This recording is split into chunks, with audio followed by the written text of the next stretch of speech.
العالمين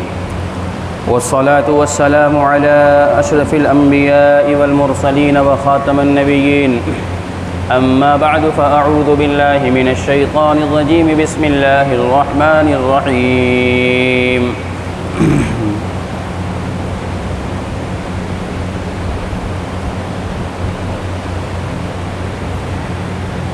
محمد رسول الله والذين معه أشداء على الكفار رحماء بينهم تراهم ركعا سجدا يبتغون فرضا من الله ورضوانا إلى آخر الآية. وقال النبي صلى الله تعالى عليه وسلم أصحابي كالنجوم بأيهم اقتديتم اهتديتم. وقال النبي صلى الله عليه وسلم في موضع آخر الله الله في أصحابي لا تتخذوهم غرضا من بعدي فمن أحبهم فبحبي أحبهم ومن أبغضهم فببغضي أبغضهم أو كما قال عليه الصلاة والسلام. میرے محترم بزرگوں، دوستوں،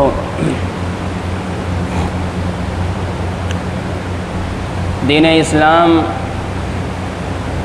اللہ تبارک و تعالی کا بنایا ہوا دین ہے اور مذہب ہے. دین اسلام کو خود اس دنیا کے بنانے والے نے، اس کائنات کو بنانے والے نے اور اس کائنات کو چلانے والے نے بنایا ہے، جس کا ثبوت ہمیں قرآن پاک سے ملتا ہے کہ اللہ تبارک و تعالی ارشاد فرماتے ہیں ان الدین عند اللہ الاسلام ومن یبتغی غیر الاسلام دینا فلن یقبل منہ. کہ اے لوگوں، جو میں نے تمہارے لیے دین پسند کیا ہے، جو تمہارے لیے زندگی گزارنے کا طریقہ پسند کیا ہے، جو تمہارے لیے شب و روز گزارنے کا ایک سلیقہ اور طریقہ بتایا ہے، وہ دین اسلام ہے. پھر ایک تو آپ نے رغبت پیدا فرمائی، پھر فرمایا کہ وَمَن يَبْتَغِي غَيْرَ الْإِسْلَامِ دِينًا فَلَن يُقْبَلَ مِنْهُ. اگر دین اسلام کے علاوہ کسی اور مذہب پر چل کر کے آؤ گے، کسی اور مذہب کو اپنی زندگی گزارنے کا ڈھنگ اور طریقہ بناؤ گے، کسی دوسرے معبود کو اپنا خدا بناؤ گے، اس کی عبدیت کرو گے، کسی اور کے آگے سر جھکاؤ گے، کسی اور کے آگے ہاتھ پھیلاؤ گے، اور میرے محبوب جناب محمد الرسول اللہ صلی اللہ تعالی علیہ وسلم جو طریقہ لے کر کے آئے، جو آپ صراط مستقیم لے کر کے آئے، جو ہدایت کا راستہ لے کر کے آئے ہیں، اس کے علاوہ زندگی گزارو گے تو وَمَن يَبْتَغِي غَيْرَ الْإِسْلَامِ دِينًا فَلَن يُقْبَلَ مِنْهُ. تو تمہاری کوئی عبادت، کوئی ریاضت، کوئی محنت، تمہاری کوئی پرارتھنا ہمارے یہاں قابل قبول نہیں ہوگی. آپ نظر اٹھا کر کے دنیا میں دیکھ لیجئے کہ دیگر مذہبوں کے اندر لوگ کتنی محنت کرتے ہیں. طرح طرح کے لوگ مل جائیں گے. بعض لوگ آپ کو ایسے مل جائیں گے کہ 22 اور 25 سال ہو گئے ہیں، ہاتھ اس طریقے پر اٹھائے ہوئے ہیں. عجیب غریب پنڈت اور بابا لوگ ہیں، ہاتھ یوں اٹھائے ہوئے ہیں، پتہ چلا کہہ رہے ہیں کہ 22 سال سے ہاتھ نیچے نہیں کیا. محنت کتنی کر رہے ہیں لیکن ملنا کچھ نہیں ہے، کیونکہ غیروں کا طریقہ اختیار کیا ہوا ہے. محنت اور مشقت دیکھ لیجئے. ساون کے ماہ کے اندر جو لوگ نکلتے ہیں اور جاتے ہیں اپنی پوجا پاٹ کرنے کے لیے، جو روڈوں کے اوپر، ہائی وے کے اوپر آپ کو نظر آئیں گے، کتنی لمبی دوری پیدل چلتے ہیں کہ نہیں چلتے ہیں. وہ یہ سمجھ رہے ہیں یہ پیدل چلنا ہم عبادت کر رہے ہیں، لیکن وَمَن يَبْتَغِي غَيْرَ الْإِسْلَامِ دِينًا فَلَن يُقْبَلَ مِنْهُ. کتنی محنت. بعض لوگ تو اس کے اندر لیٹ کر کے اور گھسٹ کر کے جاتے ہیں، کروٹ لے کر کے جا رہے ہیں. کوئی لوگ ہیں وہ اپنا گھسٹ کے جا رہے ہیں، بستر لیے ہوئے ہیں یا موٹا فام یا تختی یا دفتی لیے ہوئے ہوتے ہیں، اس کو بچھا کر کے لیٹ کر کے اس کے اوپر جا رہے ہوتے ہیں. کوئی جو ہے کروٹ لیٹ کر کے اور گھومتا جا رہا ہوتا ہے. محنت اور ریاضت، لیکن ملنا کیا ہے؟ کچھ نہیں ملنا. یہ دین کیوں یہ ساری چیزیں کر رہے ہیں کیونکہ وہ جو ہے اسلام کے علاوہ جو دوسرا مذہب ہے وہ سب انسانوں کا بنایا ہوا ہے۔ دین اسلام کو اللہ تبارک و تعالیٰ نے بنایا ہے، اور جیسا بنایا اپنے نبی جناب محمد الرسول اللہ صلی اللہ علیہ وسلم کو سکھایا اور سمجھایا ہے، تو کتنی آسانیاں ہیں۔ نہ ہمارے یہاں 22 سال اوپر ہاتھ اٹھانے کی ضرورت ہے، نہ کہیں لمبی مسافت طے کر کے پیدل چلنے کی ضرورت ہے، نہ رگڑنا نہ گھسکنے کی ضرورت ہے، نہ ایسا وقت گزارنا ہے کہ 30 سال ہو گئے ہم کو غسل ہی نہیں کرنا ہے، نہا ہی نہیں رہے۔ بلکہ ہمارا مذہب تو یہ ہے کہ عبادت کے لیے آؤ تو نہا کر کے آؤ، عبادت کے لیے آؤ تو سب سے اچھا جو تمہارے پاس کپڑا ہے وہ پہن کر کے آؤ، ہمارے پاس عبادت کے لیے آؤ، ہماری مسجد کے اندر آؤ تو تمہارے پاس خوشبو لگا کر کے آؤ، کیونکہ دین اسلام کے اندر پاکی نصف ایمان بتایا گیا ہے۔ ہمارے یہاں ترغیب پاکی کی دی گئی ہے کہ تم ظاہری طور پر بھی پاک ہو اور باطنی طور پر بھی پاک ہو، تم ناپاک بھی نہ ہو، بے وضو بھی نہ ہو، تمہارے کپڑے بھی نہ خراب ہوں، تمہارے ہاتھ پیر بھی پاک ہوں، تمہارے ناخن بھی کٹے ہوں، ناخن بھی جو ہے صاف ہوں، تمہارے بال بھی کٹے ہوں جو ہے صاف ستھرے ہوں، تمہارے دانت بھی میلے نہ ہوں، دانتوں سے بدبو بھی نہ آ رہی ہو۔ دین اسلام نے یہاں تک طریقہ اور سلیقہ بتایا ہے، کیونکہ اس دین کو اللہ نے بنایا اور اللہ کے رسول صلی اللہ علیہ وسلم نے سمجھایا اور پھیلایا ہے۔ تو ہر چیز کی صفائی،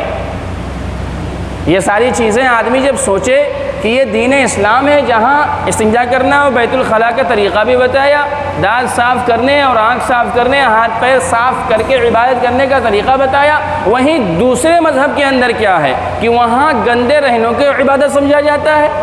گندے ہیں، میل کچیل لگی ہوئی ہے اور جو ہے گندی بدبو آ رہی ہے، پاس بیٹھنا گوارا نہیں کہ پاس بیٹھ جائیں، لیکن عبادت اور ریاضت ہے ان کے یہاں، اور ہمارے کہاں یہ ہے، اسی لیے خوشبو لگوائی گئی اور بتایا گیا کہ جب تم جاؤ تو تمہارے پسینے کی بدبو سے دیگر مسلمانوں کو تکلیف نہ ہو، اس لیے نہا کر کے جاؤ، ساری چیزیں کر کے۔ بہرحال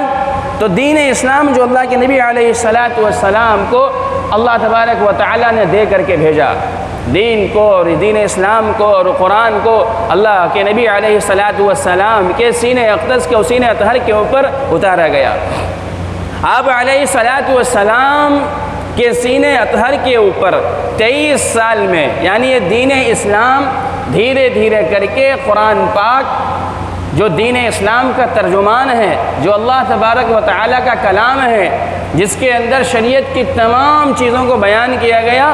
23 سال کے اندر اتارا گیا۔ تو آپ کے اوپر قرآن اترتا رہا، عبادت اور ریاضت اور معاملات زندگی گزارنے کا سلیقہ اور طریقہ اترتا رہا آپ کے اوپر، آپ اس کو سیکھتے رہے حضرت جبریل علیہ السلام سے، اور سیکھ کر کے، چونکہ اللہ تبارک و تعالیٰ کا حکم ہے یا ایھا النبی بلغ ما انزل الیک، اے میرے نبی، اے میرے محبوب، آپ کے پاس جو بھی پہنچ رہا ہے، آپ کے پاس جو پہنچ رہا ہے وہ آپ تمام صحابہ اکرام رضی اللہ عنہم اجمعین کو پہنچائیے، سمجھائیے۔ یا ایھا النبی بلغ ما انزل الیک، آپ کے پاس جو جو اتارا جا رہا ہے، جو جو وحی کے ذریعے آپ کو سمجھایا اور بتایا جا رہا ہے، آپ اپنے ساتھیوں کے درمیان وہ تمام کی تمام چیزوں کو بتائیے۔ فَإِن لَمْ تَفْعَلْ فَمَا بَلَّغْتَ الرِّسَالَةَ، اے نبی اگر آپ نے میری طرف سے اتاری ہوئی چیزوں کو اور میری طرف سے نازل کردہ قرآن کو اور میری طرف سے جبریل کے ذریعے سے بتائی ہوئی چیزوں کو جو میں نے آپ کے سینے پر اتارا ہے، اگر آپ نے اپنے ساتھیوں کو اور اپنے صحابہ کو نہیں بتایا تو آپ رسالت کے حق کو، نبوت کے حق کو جو ہے پورے طریقے پر وفاداری کے ساتھ پورا کرنے والے نہیں ہیں۔ پتہ یہ چلا اس آیت سے کہ جو اللہ تبارک و تعالیٰ نے جبریل کے ذریعے محمد صلی اللہ علیہ وسلم کے سینے کے اوپر اتارا ہے، جو کچھ بھی، وہ تمام کا تمام اللہ کے نبی علیہ السلام نے اپنے جانثاروں، اپنے فداکاروں، اپنے ساتھیوں اور اپنے صحابہ جنہیں کہا جاتا ہے، ان کو ساری چیزیں بتا دی اور سمجھا دی۔ تھوڑی تھوڑی آیات، ایک ایک آیت اور صورتیں آپ کے اوپر نازل ہوتی تھی، آپ علیہ السلام جبریل امین سے سن کر کے اور سننے کے بعد آپ اسے محفوظ کر لیتے تھے، یاد کر لیتے تھے، اور اس یاد کرنے کے بعد من وعن اسی قرآن کو، اسی شریعت کو، اسی زندگی گزارنے کے طریقے کو، سلیقے کو جو اس وقت نبی کے بعد کائنات میں اور روئے زمین پر سب سے بہترین انسان تھے، سب سے بہترین طبیعت کے مالک تھے، سب سے بہترین قلوب کے مالک تھے، سب سے بہترین ذہن و دماغ اور سب سے بہترین پاکیزہ نفس کے مالک تھے، آپ علیہ الصلاۃ والسلام ان کے سامنے اس امانت کو پیش کر دیتے تھے۔ 23 سال مدت آپ نے گزاری نبوت کے بعد، 23 سال میں یہ پورا شریعت نازل ہوا، کیونکہ آپ علیہ الصلاۃ والسلام آخری نبی ہیں، آپ کے بعد کوئی نبی نہیں آنے والا۔ آپ نبوت کے مہر لے کر کے آئے، نبوت کی منزل کے آپ دروازہ ہیں، بند کر دیے گئے، آپ کے بعد کوئی نبی نہیں آیا اور قیامت تک آپ ہی کی شریعت چلے گی۔ تو اللہ تبارک و تعالی نے آپ کے پاس ایسے منتخب لوگوں کو متعین کیا اور آپ کے ساتھیوں کو ایسا دل اور جگر دے کر کے بنایا کہ انہوں نے آپ علیہ الصلاۃ والسلام کی اسی امانت کو انہوں نے محفوظ کیا، انہوں نے اپنے سینے میں جذب کیا، اپنے دماغ کے اندر اتارا اور اپنے دل کے نہا خانے میں اس قرآن اور حدیث کو محفوظ کیا۔ صحابہ اکرام رضی اللہ تعالی عنہ اجمعین اللہ کے نبی علیہ الصلاۃ والسلام کے پروردہ، آپ علیہ الصلاۃ والسلام کے تربیت یافتہ، آپ علیہ الصلاۃ والسلام کے شاگرد، آپ علیہ الصلاۃ والسلام کے مرید اور آپ علیہ الصلاۃ والسلام کے اسٹوڈنٹ ہیں۔ صحابہ اکرام کی جماعت اور صحابہ اکرام کی ذات وہ ہے کہ جن کو بھروسہ اور یقین حاصل تھا اللہ کے نبی علیہ الصلاۃ والسلام کا، اور اللہ کے نبی علیہ الصلاۃ والسلام کا ہی بھروسہ نہیں تھا بلکہ اللہ تبارک و تعالی نے بھی صحابہ کرام کے قلوب کو جانچ لیا تھا اور پڑتال کر لی تھی۔ خود قرآن پاک میں ارشاد فرمایا گیا کہ اولئک الذین امتحن اللہ قلوبہم للتقوی لہم مغفرۃ واجر عظیم۔ اے میرے نبی، یہ آپ کی جو صحابہ اور ساتھی ہیں ان کے دلوں کو اللہ نے جانچ لیا اور پرکھ لیا۔ آپ نے زندگی بھر محنت کر کے ان کے دلوں، ان کے قلوب کا تزکیہ کیا، ان کے دل کی صفائی کی، ان کو دین سکھایا، ان کو قرآن سکھایا، ان کو شریعت سکھائی۔ انہوں نے منوان آپ کو اپنے سینے کے اندر جذب کر لیا، آپ کے طور طریقے کو اپنے سینے میں جذب کر لیا، آپ کے شب و روز کو انہوں نے محفوظ کر لیا، آپ کے اٹھنے بیٹھنے کو انہوں نے اپنے اندر سما لیا۔ ان کا دل پاک ہو گیا، ان کا دماغ صاف ہو گیا، یہ ان کے قلوب مزکہ اور مصفہ ہو گئے۔ اور صرف آپ نے جو محنت کی، آپ کی محنت کا امتحان میں نے خود یعنی اللہ تبارک و تعالیٰ نے صحابہ کا امتحان لے لیا، صحابہ امتحان میں پاس ہو گئے، آپ کی محنت رائگاں نہیں گئی، آپ بہترین طریقے پر سکھانے والے ہیں اور صحابہ نے محنت کر کے آپ کی تعلیمات کو بہترین طریقے پر پڑھا، سیکھا، سمجھا، تربیت حاصل کی۔ یہ اس قرآن کی آیت کا مفہوم ہے۔ اولئک الذین امتحن اللہ قلوبہم للتقوی، اللہ تبارک و تعالی نے تقوی کے لیے اس دین کے لیے، اس دین کی امانت کو سونپنے کے لیے اور اس دین کو حاصل کر کے پوری دنیا کے گوشے گوشے میں پھیلانے کے لیے حضرات صحابہ کرام کو جانچا اور پڑھتا ہے اور پھر اس کے بعد آپ نے ان کو فرسٹ ڈویژن سے پاس کر دیا۔ لہم مغفرۃ واجر عظیم۔ انہوں نے ایسی زندگی گزاری ہے کہ میں نے آپ کے تمام صحابہ کو معاف کر دیا، ان کی مغفرت فرما دی۔ دوسری جگہ ارشاد فرمایا گیا کہ وَكُلًّا وَعَدَ اللہ الحسنى، اے میرے نبی آپ کے تمام صحابہ کے لیے میں نے جنت کا فیصلہ کر دیا۔ صحابہ اکرام رضی اللہ تعالی عنہ اجمعین نے اس امانت کو اپنے اندر جذب کیا اور اس کے بعد ہر ایک صحابی دنیا کے کنارے کے اندر پہنچ گیا۔ جب آپ علیہ الصلاۃ والسلام نے حجۃ الوداع کے موقع پر ارشاد فرما دیا میدان عرفات اور جبل عرفات کے اوپر کھڑے ہو کر کے کہ الا فلیبلغ الشاہد الغائب، اب میں نے تمام چیزیں کھول کر کے الف سے یا تک کے قرآن بیان کر دیا، حدیثیں بیان ہو گئی، شریعت مکمل کر دیا اور اللہ نے فرما دیا تھا الیوم اکملت لکم دینکم واتممت علیکم نعمتی ورضیت لکم الاسلام دینا، کہ میں نے آج نعمت کا اتمام کر دیا، قرآن کو مکمل کر دیا، دین اسلام مکمل ہو گیا۔ پھر اللہ کے نبی علیہ الصلوۃ والسلام نے صحابہ کو فرمایا کہ الا فلیبلغ الشاہد الغائب، اب جو تم لوگ میرے دربار میں حاضر ہو، میرے پاس موجود ہو، نکل جاؤ دنیا کے کنارے، اب دین اسلام کو پھیلاؤ۔ تو صحابہ اکرام کی وہ ذات ہے کہ جس کو اللہ نے پرکھا، ان کا امتحان لیا، پاس کر دیا۔ اللہ کے نبی علیہ الصلوۃ والسلام نے تربیت کی، سکھایا، سمجھایا، سجھایا، بتایا، تربیت کی، اور اس کے بعد کہہ دیا ٹھیک ہے جاؤ اب پہنچاؤ پوری کائنات کے اندر جو مجھ سے حاصل کیا، جو مجھ سے سیکھا، جو میری امانت اپنے دلوں کے اندر محفوظ کی۔ اب آپ یہ بتائیے کہ اب ان صحابہ اکرام جن کو بھروسہ حاصل، اعتماد حاصل ہے اللہ کے نبی علیہ الصلوۃ والسلام کا، اور جو امتحان میں پاس ہوئے ہیں اللہ تبارک و تعالیٰ کے امتحان سے، اب کوئی ایسا کوئی بے ایمان اور منافق اور زندیق اور مردود اور خبیث قسم کا انسان اٹھے، انہی صحابہ اکرام کی مبارک ہستیوں کو طعن و تشنیع کرے، ان کے اوپر سب و شتم کرے، تو آپ بتائیے وہ ایمان والا ہو سکتا ہے کہ بے ایمان ہے ایسا؟ اللہ کے نبی علیہ الصلوۃ والسلام نے جن کے اوپر بھروسہ کیا ہو، کیونکہ یہ دین قیامت تک کے لیے ہے۔ اگر من وعن دین کو محفوظ رکھا ہے تو انہی صحابہ نے۔ آج ہم جو بیٹھے ہوئے ہیں اس جمعے کی نماز کے لیے حاضر ہوئے ہیں، اس جمعے کی نماز کی حدیث کو پہنچانے والے صحابہ ہیں، جمعے میں 2 رکعت پڑھنی ہے اس حدیث کو پہنچانے والے صحابہ ہیں، کانوں تک ہاتھ اٹھانا ہے اس روایت کو پہنچانے والے صحابہ ہیں، تکبیر میں اللہ اکبر کہنا ہے اس روایت کو پہنچانے والے صحابہ ہیں، رکوع میں جھکنا ہے، سبحان ربی العظیم و سبحان ربی الاعلیٰ سجدے میں پڑھنا ہے، تشہد پڑھنا ہے، تحیات پڑھنا ہے، درود شریف پڑھنا ہے، سورہ فاتحہ پڑھنا ہے، اس کے بعد آیت کو ملانا ہے، دائیں جانب سلام پھیرنا ہے، بائیں جانب سلام پھیرنا ہے، دعا مانگنا ہے، غسل کر کے آنا ہے، اچھے کپڑے پہن کر کے آنا ہے، پاک ہو کر کے آنا ہے، وضو کر کے آنا ہے، سر ڈھک کر کے آنا ہے۔ یہ ساری کی ساری چیز جو صرف جمعے سے متعلق میں نے بتائی، یہ ساری کی ساری چیزوں کی حدیث کی روایت کرنے والے صحابہ ہیں۔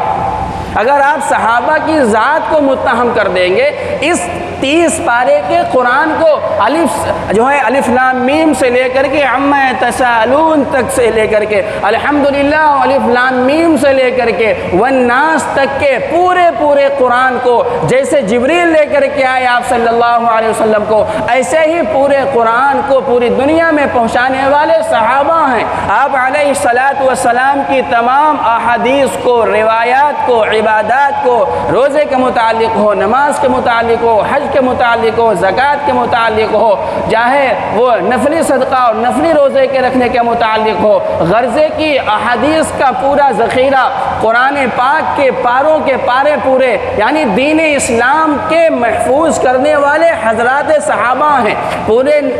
دین اسلام کو محفوظ کر کے اور پوری دنیا میں پھیلانے والے حضرات صحابہ اکرام رضی اللہ تعالی عنہم اجمعین ہیں۔ اب آپ یہ بتائیے کہ اگر صحابہ اکرام کی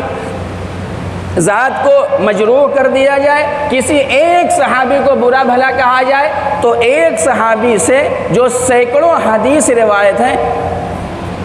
ایک مثال دے کر کے بتاتا ہوں، آپ بتائیے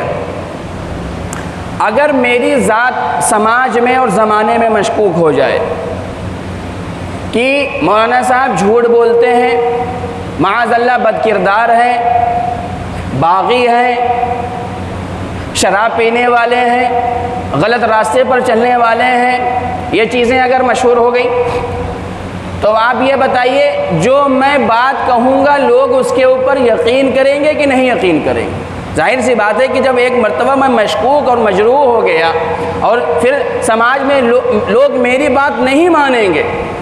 اسی طریقے پر اس مثال سے یہ سمجھیے کہ اگر کسی ایک صحابی کو برا بھلا کہا جائے اور کسی ایک صحابی کو برا بھلا کر کر کے سماج میں اگر اس کے بارے میں گندگی پھیلائی گئی تو ان صحابی سے جتنی روایت منقول ہیں اور ان روایت کے اوپر جو عبادات کا ایک ڈھانچہ کھڑا ہوا ہے وہ سب گر جائے گا۔ چنانچہ کہنے کا مقصد یہ ہے کہ جو ایک جماعت یہ کہتی ہے اور جماعت کے متعلق جو لوگ ان کے ساتھ منسلک ہیں وہ کہتے ہیں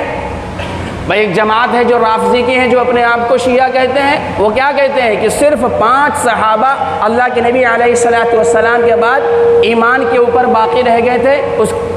باقی اس کے علاوہ سب کے سب مرتد ہو گئے۔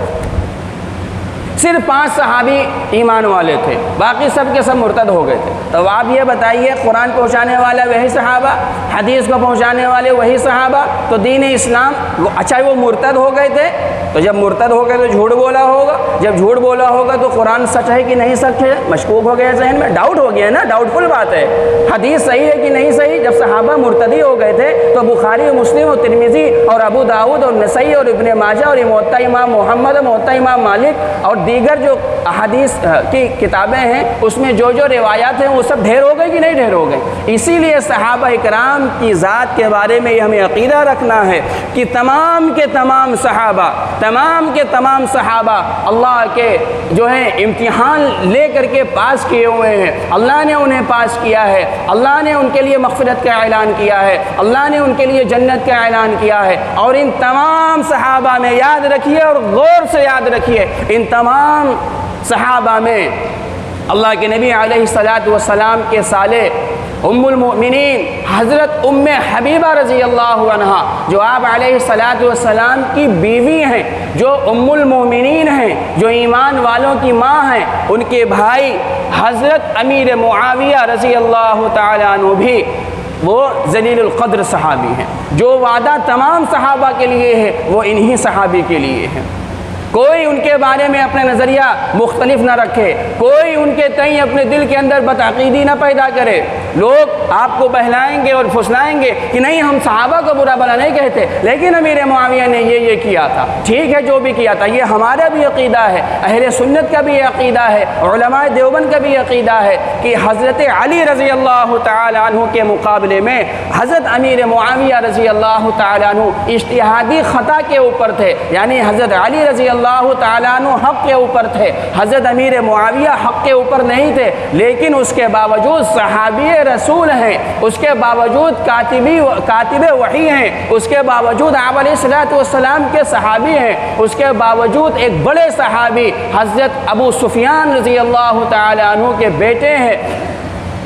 یہ ساری کی ساری ان کی فضیلت ہیں جو ہمیں پیش نظر رکھنا ہے۔ صحابہ کے بارے میں ہم اپنی زبان نہیں کھولیں گے، صحابہ کے آپس میں جو تعلقات بھی ہوئے ہیں، جو واقعات بھی ہوئے ہیں، جو مشاجرات بھی ہوئے ہیں، جو اختلافات بھی ہوئے ہیں، انہوں نے اپنی زندگی میں ختم کر دیا تھا، اللہ سے توبہ انہوں نے کر لیا تھا، اللہ نے مغفرت کا پروانہ انہیں دے دیا، انہوں نے اپنے معاملات کو اپنی زندگی میں ختم کر کے اللہ سے جنت کا پروانہ اور سرٹیفکیٹ حاصل کر لیا۔ اب اگر ہم ان کی شان میں گستاخی کریں گے اور ان کی ذات میں کیڑا نکالیں گے تو ہمارا منہ گندا ہوگا، ہم خود جہنم کے مستحق ہوں گے، ہمارے اعمال بیکار ہوں گے، ہم دنیا کے اندر ذلیل و رسوا ہوں گے۔ صحابہ تو ستاروں کے مانند اللہ کے نبی علیہ الصلوۃ والسلام نے فرمایا، تو زمین پر رہنے والے اگر کتے اور جانور ستاروں کو آسمان پر دیکھ کر کے بھونکے تو کیا ستاروں کی شان کم ہو جائے گی؟ اسی طریقے پر جانور صفت انسان دنیا پہ چلتے پھرتے زمین کے اوپر اگر صحابہ کی ذات کے اوپر اور صحابہ کی مقدس ہستیوں کے اوپر بھونکیں، کمیاں نکالیں، تو صحابہ کی شان میں کمی نہیں ہوگی، کیونکہ صحابہ کی تعریف قرآن میں ہے، صحابہ کی تعریف حدیث کے اندر ہے، اور اللہ تبارک و تعالیٰ نے، اللہ کے نبی علیہ الصلوۃ والسلام نے ان کی توصیف کی اور تحمید کی ہے، ان کی شان میں کمی نہیں ہوگی۔ ہاں، جو ان کا دفاع کرے گا، جو ان کی طرف سے جواب دے گا، جو ان کی تعریفیں کرے گا، وہ اللہ کے جو ہے رحمت کا مستحق ہوگا، اللہ کے نبی علیہ الصلوۃ والسلام کی رضا اور خوشنودی کا مستحق ہوگا، اور اللہ تبارک و تعالیٰ اسے باعزت اور باکرامت دنیا کے اندر بھی رکھیں گے۔ اللہ تبارک و تعالیٰ ہمیں کہنے سننے سے زیادہ عمل کی توفیق عطا فرمائے۔ اللہ تبارک و تعالیٰ ہمیں اہل بیت اطہار اور حضرات صحابہ کرام رضی اللہ عنہم اجمعین کے اسوے پر چلنے کی توفیق عطا فرمائے، ان سب کی محبت سے ہمارے دل کو پر فرمائے، اور اللہ تبارک و تعالی ان سب کی جو ہے راستے پر ہم سب کو چلنے کی توفیق عطا فرمائے۔ وآخر دعوانا ان الحمد للہ رب العالمین۔